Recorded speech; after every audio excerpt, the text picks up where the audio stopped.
आ जाएगी, अभी आ जाएगी भंगार वाले की दुकान। लेकिन हम लोग इतना दूर क्यों जा रहे हैं भंगार वाले के पास? अरे माधवी भाभी, हमारे एरिया के तो सारे भंगार वालों को भिड़े जानता है ना। ये दुकान तो इतनी दूर है कि भिड़े को दूर दूर तक पता नहीं चलेगा कि हमने उसका भंगार इस दुकान में बेचा है। हाँ, अच्छा है, अच्छा है। लेकिन ये भंगार वाला आपके पहचान का तो नहीं है ना? अरे नहीं नहीं माधवी भाभी, आते जाते ऑफिस से देखा है बस।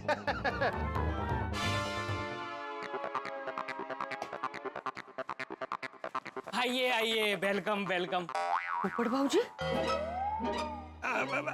आप जानते हैं मुझे? नहीं, शायद आप पहली बार हमारी दुकान में आए हैं। हाँ। लेकिन आपने मुझे आइए आइए तो ऐसे बोला जैसे आप मुझे बरसों से जानते हो। वो क्या है ना साहब, ग्राहक हमारे लिए देवता होता है और हम अपने देवता को कैसे भूल सकते हैं।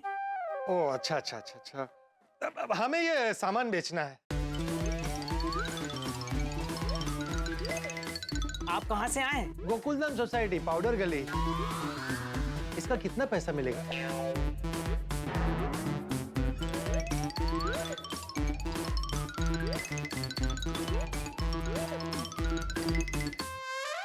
वैसे भंगार नहीं फेंकने वाली चीज है, लेकिन आप मेरी दुकान में पहली बार आए हैं ना, इसलिए मैं आपको इसके बहुत अच्छे पैसे दूंगा। अच्छा। हाँ, आप मेरी दुकान से खुश होकर जाएंगे, आप गोकुलधाम सोसाइटी में जाएंगे, फिर मेरी स्टोर के बारे में बताएंगे, मुन्ना भंगार स्टोर। फिर मेरी स्टोर की माउथ पब्लिसिटी होगी और आपके यहाँ से मेरे पास बहुत सारे कस्टमर आएंगे, है ना सर? हाँ जरूर जरूर। अभी इसका बताइए, इसका कितना देंगे आप? साहब, मार्केट में आपको 50 रुपए से ज्यादा इसका कोई नहीं देगा, लेकिन मैं इसका पूरा 75 रुपया दूंगा। 50% ज्यादा। सिर्फ 75? सिर्फ 75 नहीं, पूरा 75 रुपया। अरे हमारा रिक्शा भाड़ा ही 100 रुपया हो रहा है यहाँ पर आने जाने का। चलो 150 देता हूँ इस छाते के साथ। भाई क्या बोल रहा है? ये छाता मेरी जान है, इसका 10,000 भी देगा ना तो भी नहीं दूंगा। तो आप छाते को छोड़ो ना, अब ये बताओ ना कि आप इसका कितना दोगे? सही दाम लगाओ वरना हम दूसरी दुकान पर जाते हैं। साहब, 75 से ज्यादा तो नहीं दे पाऊंगा। ठीक है फिर चलिए माधवी अभी। मी काय म्हणते पोपट भाऊजी, अभी भंगारी तो है, 75 तो 75 ले लेते हैं ना। अभी दूसरी जगह जाएंगे, वहाँ रिक्शे का भाड़ा लगेगा, मतलब 200 रुपए रिक्शे का और 50 रुपए सामान का। कशाला देऊन टाक। रिक्शा भाड़ा 100 रुपया तो निकलना चाहिए ना। आप रुकिए, मैं बात करता हूँ, हो जाएगा। भाई साहब। जी साहब। चलिए अभी आपका नहीं हमारा नहीं, इसका 100 रुपया दे दो बस, चलो खत्म करो। साहब वो देखिए।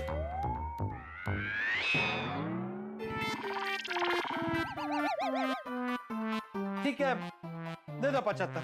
जी हुई ना बात। इतना दूर से आए हैं तो अभी इधर वापस लेके जाएंगे।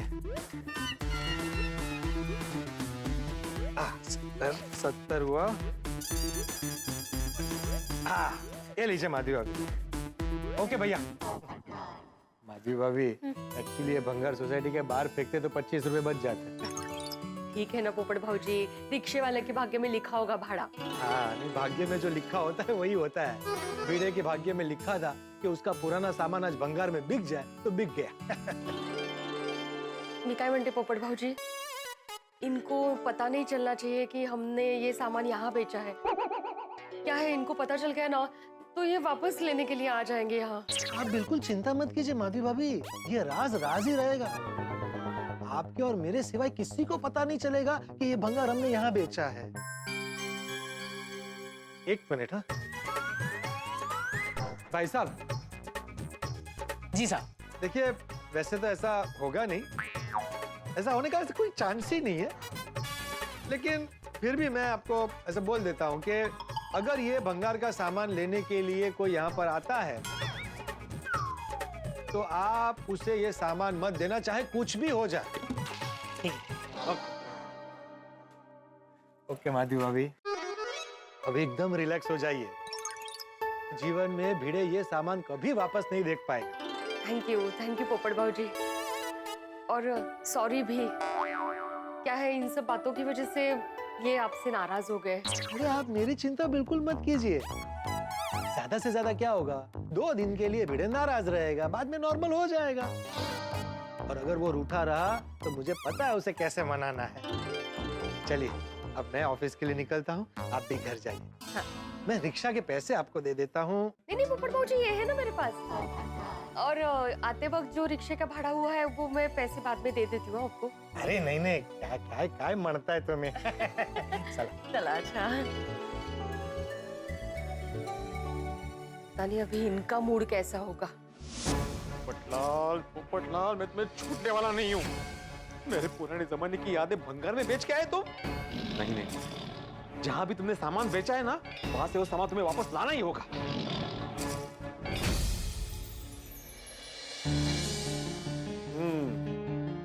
आ गए हमारे जमाने की यादें, भंगार में बेच के आ गए। मिल गई कभी शांति। देखिए आहो, मुझे आपकी भावनाओं की कदर है, आपके पुरानी चीजों की भी कदर है, लेकिन जो भंगार है, जो पुरानी चीजें हैं, उसकी कदर मैं क्यों करूं? अरे कितनी बार बोलो माधवी, मेरी पुरानी यादों को भंगार मत बोलो। वो विभावरी को देखो जरा। कौन विभावरी? प्रशांत नायक की पत्नी विभावरी। वो कितने अच्छे से पुरानी चीजों को संभाल के रखती है। और उनकी उसी आदत की वजह से प्रशांत भाई कितने दुखी है, ये पूछा आपने कभी उनको? अगर प्रशांत दुखी है तो वो सबसे बड़ा बेवकूफ है। अरे उसे तो खुश होना चाहिए विभावरी जैसी पत्नी पाकर। ओह, तो मुझ जैसी पत्नी पाकर आप दुखी है? अभी ये सब बातें छोड़ो और मेरी कीमती सामान की बातें करो जो तुम बेच के आई हो। डोमले से कीमती 75 रुपए मिले हैं सिर्फ, पूरे 100 भी नहीं मिले हैं।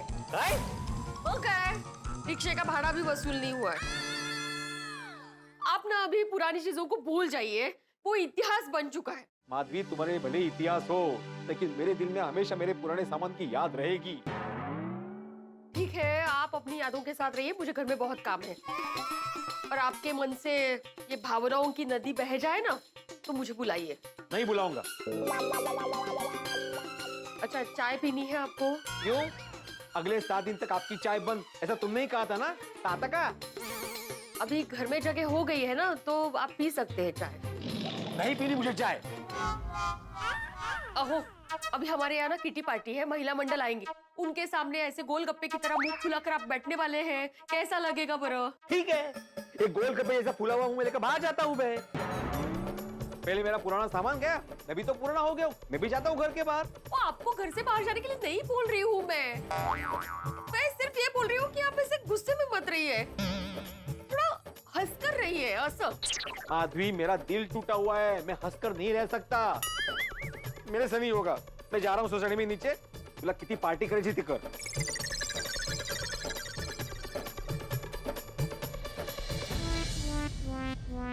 कभी ना बच्चों जैसी जिद करते हैं।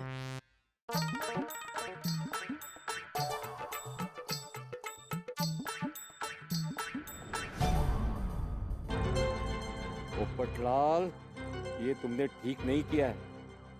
तुम्हें मेरे और माधवी के बीच पड़ने की कोई जरूरत नहीं थी। तुम मेरी पुरानी यादें भंगार वाले के पास बेच के आए हो ना, अब तुम ही उसे वापस लेके आओगे।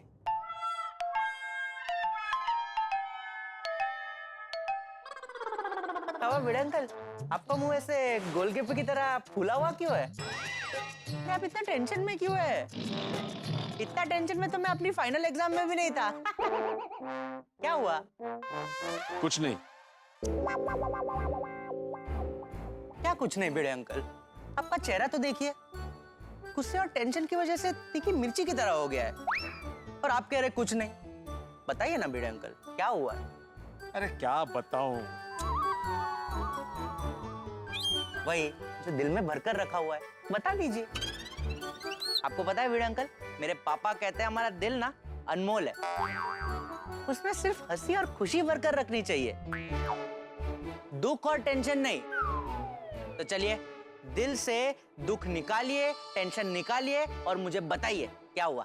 मेरा टेंशन जानकर तुम क्या करोगे गोळ्या? ट्राई करूंगा कि आपका टेंशन कम हो जाए। पर भिड़े अंकल, लाइफ में टेंशन तो आता जाता रहता है। अब आज सुबह का ही टेंशन पकड़ लो, आज सुबह मुझे इतना टेंशन हुआ था, लेकिन फिर भी मैंने वो टेंशन लिया ही नहीं। मैंने उस टेंशन पे ध्यान ही नहीं दिया। अच्छा, ऐसा क्या हो गया था? अरे आज सुबह मम्मी अपने कजिन से फोन पर बात कर रही थी, उस वजह से मुझे नाश्ता 15 मिनट लेट मिला। इतना टेंशन हो गया था, लेकिन फिर भी मैं चुप रहा, टेंशन पे बिल्कुल ध्यान नहीं दिया। ओहो, ये कैसे कर लिया तुमने गोळ्या? तुम तो बहुत स्ट्रांग निकले। थैंक यू बड़े अंकल, थैंक यू। लेकिन अब आप आपका टेंशन बताइए। व्हाट हैपेंड बड़ी? बताइए ना क्या हुआ। अरे क्या बताऊं गोळ्या, माधवी ने मेरा सारा पुराना सामान घर से बाहर निकाल दिया और ये पोपटलाल ने वो सारा सामान भगवान में बेचने में उसकी मदद की। वो समझ ही नहीं रही है कि पुराने सामान से मेरी यादें जुड़ी हुई है। नहीं बड़े अंकल, मैं समझता हूँ। आपको पता है, पापा मेरे लिए बचपन में एक बेल्ट गिफ्ट लेकर आए थे। वो बेल्ट मुझे तब भी फिट नहीं होता था, आज भी फिट नहीं होता है, लेकिन फिर भी वो बेल्ट मैंने एकदम संभाल के रखा हुआ है। क्यों पता है? क्योंकि मेरी यादें जुड़ी हुई है उस बेल्ट से। हाँ, यही बात पोपटलाल नहीं समझ रहा है ना। मैं अभी उसे फोन करके डांटने वाला हूँ। नहीं बड़े अंकल, आप पोपट अंकल को डांटेंगे नहीं। क्यों? तुम्हारे फेवरेट अंकल है इसलिए? नहीं बड़े अंकल, वो बात नहीं है। अच्छा मुझे एक बात बताओ, आप पोपट अंकल को फोन करके क्या कहेंगे? अरे बोलूंगा उसे, उसने माधवी की मदद करके अच्छा नहीं किया, मुझे मेरा सामान वापस चाहिए। बड़े अंकल देखिए, बड़ा मुंह बड़ी बात कर रहा हूँ। छोटा मुंह बड़ी बात ऐसा होता है। पर मेरा मुंह तो बड़ा है ना। अरे लेकिन वो कहावत तुम्हारा मुंह देख के नहीं बनाई है भाई। आप मुंह जाने दीजिए ना, आप मेरी बात पे फोकस कीजिए। हाँ बोलो। देखिए, कभी भी हम कोई तीखी चीज खाते हैं तो उसके साथ ही एक मीठी चीज भी खाते हैं। क्यों? क्योंकि उसका तीखापन कम हो जाए। हाँ तो क्या? अभी आप पोपट अंकल को डांटोगे, पोपट अंकल आपको डांटेंगे, फिर वापस आप पोपट अंकल को डांटोगे, इसमें झगड़ा बढ़ेगा। अरे लेकिन पोपटलाल ने माधवी के साथ मिलकर मेरे जो पुराने यादें बेच दी है, तो मैं क्या चुप रहूं? उसको कुछ कहूं ही नहीं। कहिए, मगर प्यार से। डांटने से, गुस्सा करने से कभी समस्या का हल नहीं मिलता। समस्या का हल तो प्यार से, मीठे शब्दों से होता है। आप मीठी बातों से पोपट अंकल को समझाइए, उसमें आप ही का फायदा है। मेरा कैसे फायदा होगा गोली जी? आप आपके मीठे शब्दों से पोपट अंकल को उनकी गलती का एहसास कराइए, आपके दर्द का एहसास कराइए। आपके मीठे शब्द पोपट अंकल के कर्ण तक पहुंचेंगे, फिर वो आपके बात को सुनेंगे, समझेंगे और फिर उन्हें पता चलेगा उन्होंने कितनी बड़ी गलती कर दी। और हो सकता है आपकी बात को सुनकर, समझकर, अपनी गलती को मानकर भंगार वाले से आपका कीमती सामान वापस ले आए।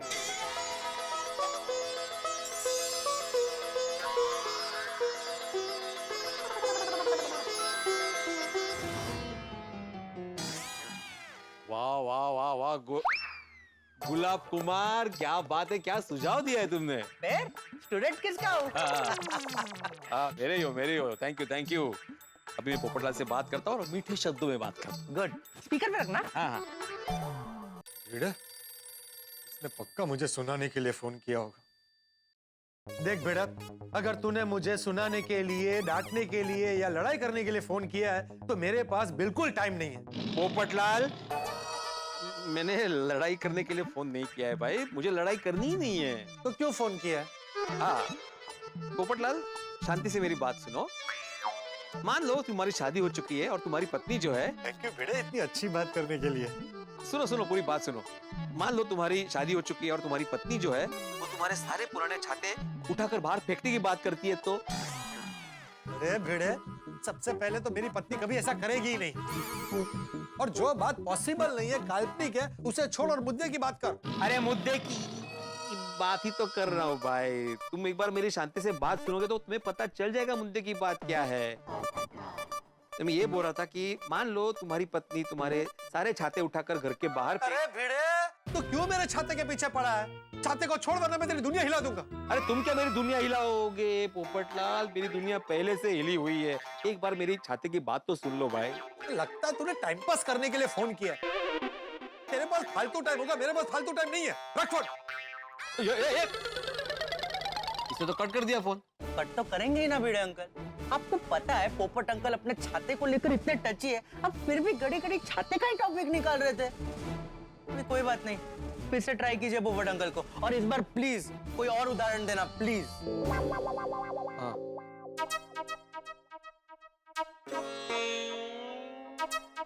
अरे वीडियो कॉल थोड़ी है। भिड़े भिड़े बोलो। हाँ देखो पोपटलाल, छाते की बात कैंसिल। हाँ, लेकिन प्लीज फोन कट मत करना, शांति से मेरी बात सुनो। समझ गया मैं। एक्चुअली तूने मुझे सुनाने के लिए फोन किया है। आज मैंने बाजू भाभी को सपोर्ट किया, इसलिए तेरे मन में इच्छा हो रही है कि तू मेरी दुनिया हिला दे, इसीलिए फोन किया है ना? नहीं नहीं पोपटलाल, ऐसी कोई इच्छा नहीं है मेरी, और ना ही मेरे मन में तुम्हारे लिए कोई गुस्सा है। सोसाइटी में तो इतना बरस रहा था, पर अभी बिल्कुल गुस्सा नहीं है। हाँ, क्योंकि एक बहुत ही ज्ञानी इंसान ने मुझे ज्ञान दिया है कि जब हालात मिर्ची जैसे तीखे हो ना, तो मिठाई जैसी मीठी बातें करनी चाहिए। इससे क्या है, हालात सुधर जाते हैं। ओह, कौन है ये ज्ञानी इंसान जिसने तुझे ज्ञान दिया? मुझे भी मिलवा। हाँ मिलवाऊंगा, जल्दी मिलवाऊंगा। अभी फिलहाल मेरी बात सुनो। ठीक है, बता, प्यार से जो बताना है बता। देखो पोपटलाल, मैं अपनी पुरानी चीजों से बहुत प्यार करता हूँ, उनसे मेरी भावनाएं जुड़ी हुई है। माधवी ये बात समझ ही नहीं रही है। चलो खैर, माधवी के साथ मेरा अलग हिसाब है, लेकिन तुमने भी मेरी भावना नहीं समझी दोस्त। यकीन मानो पोपटलाल, जब लड़की तुम्हें रिजेक्ट करती है तो तुम्हें जितना दुख होता है ना, उससे कई ज्यादा दुख मुझे हुआ है जब मेरी ये सारी चीजें मुझसे जुदा हो गई। लेकिन अफसोस, तुम्हें मेरे दुख की कोई परवाह ही नहीं है। मेरी कदर है भिड़े, लेकिन गोकुलधाम सोसाइटी में मेरे लिए सबसे पहले टप्पू सेना और मेरी बहनें। टप्पू सेना और मेरी बहनों को मदद करने की बात आती है ना, तो मैं ना आओ देखता हूँ ना ताव, उनको मदद करने के लिए तैयार है। हाँ तो पोपटलाल, मैं भी तो तुम्हारा दोस्त हूँ ना, तो मेरे प्रति तुम्हारा कोई फर्ज नहीं बनता? अरे हम लोग रोज शाम को मिलते हैं, साथ में सोडा पीते हैं, सुख दुख की बातें करते हैं, त्योहार साथ में मनाते हैं, घूमने साथ में जाते हैं। भले हमारे बीच लड़ाई झगड़ा होता है, लेकिन वो सब भूलकर एक दूसरे का काम भी तो आते हैं ना। और आज तुम मेरे काम ही नहीं आए, उल्टा मेरा काम बिगाड़ दिया। माधवी का साथ दिया तुमने। क्योंकि माधवी भाभी की मदद करना मैंने अपना पहला फर्ज समझा। अरे तो दोस्ती के प्रति भी तुम्हारा कोई फर्ज है कि नहीं? वो कौन निभाएगा? अरे भाई, पहले तू अपनी पत्नी के प्रति ईमानदारी से अपना फर्ज निभा, उनकी भावनाओं को समझ, अपना व्यवहार सुधार। तुम्हें फालतू में वो भंगार का सामान अपने घर में जमा करके रखोगे और माधवी भाभी को परेशान करोगे, ये तो गलत है ना? अरे पोपटलाल, 1000 बार मैंने बोला उसको भंगार मत बोलो, मेरी पुरानी यादें है वो। अरे खड्डा के लिए स्माइल, और मैं मेरे घर में जितना चाहे पुराना सामान रखूं, तुम्हें उससे क्या? अरे जिस आदमी को समझना ही नहीं है कि वो गलत है, उसे दुनिया में कोई नहीं समझा सकता। आप मत समझा मुझे, लेकिन मेरा सामान भंगार में जो बेचा है ना तुमने, मुझे वापस चाहिए। भूल जाओ उस सामान को, सपने में भी वापस नहीं आएगा। माधवी भाभी की इच्छा के विरुद्ध मैं कुछ नहीं करूंगा। पोपटलाल, पोपटलाल प्लीज। तू मीठा बोल या तीखा बोल, अगर माधवी भाभी की इच्छा नहीं है तो वो सामान कभी तेरे पास वापस नहीं आएगा। पोपटलाल, पोपटलाल, देखा तुमने, अच्छे से बात की मैंने की थी ना, लेकिन नहीं समझाओ। कोई बात नहीं भिड़े अंकल, हर समस्या का समाधान होता है। जब एक रास्ता बंद हो जाए तब दूसरा रास्ता ढूंढना पड़ता है, और आपका दूसरा रास्ता है मेहता अंकल। मेहता अंक? हाँ, मेहता अंकल समझदार है। उनको अगर आप समझाओगे तो आपकी भावना वो समझेंगे, और पोपट अंकल को भी समझाएंगे, तो हो सकता है पोपट अंकल समझ जाए और आपका भंगार खजाना वापस मिल जाए। अरे हाँ, ये अच्छा आइडिया है। वाह वाह गोया, आज क्या हो क्या गया तुम्हें? कितनी समझदारी की बातें कर रहे हो तुम। दर्शकों, अगर कोई विद्यार्थी परीक्षा में फेल हो जाए तो उसे कितना दुख होगा? अगर किसी के घर पे चोरी हो जाए तो उसको कितना बुरा लगेगा?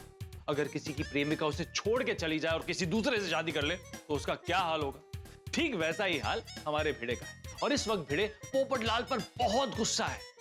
लेकिन गोली ने जो भिड़े को शांत करने के लिए रॉकेट छोड़ा ना, कहीं वो मेरे सर पर आके ना गिर जाए, क्योंकि सबकी दुनिया हिला देने वाले पोपटलाल ने भिड़े की दुनिया हिला दी है। और पोपटलाल को तो आप सब जानते ही हैं, कितना आइडियल है। वो आसानी से किसी की बात नहीं सुनता। तो क्या लगता है आपको, क्या मैं पोपटलाल को समझा पाऊंगा कि वो भिड़े के भंगार, मेरा मतलब है कि उसके पुराने सामान को उसे वापस लाकर दे दे? भाई मुझे तो कुछ समझ में नहीं आ रहा है। भिड़े का भंगार मेरे सर का टेंशन बनने वाला है, लेकिन गोकुल धाम का टेंशन मतलब आपके चेहरों पर हंसी और ठाकों का व्यंजन। तो देखना ना भूलें तारक मेहता का उल्टा चश्मा। देखते रहिए, हंसते रहिए।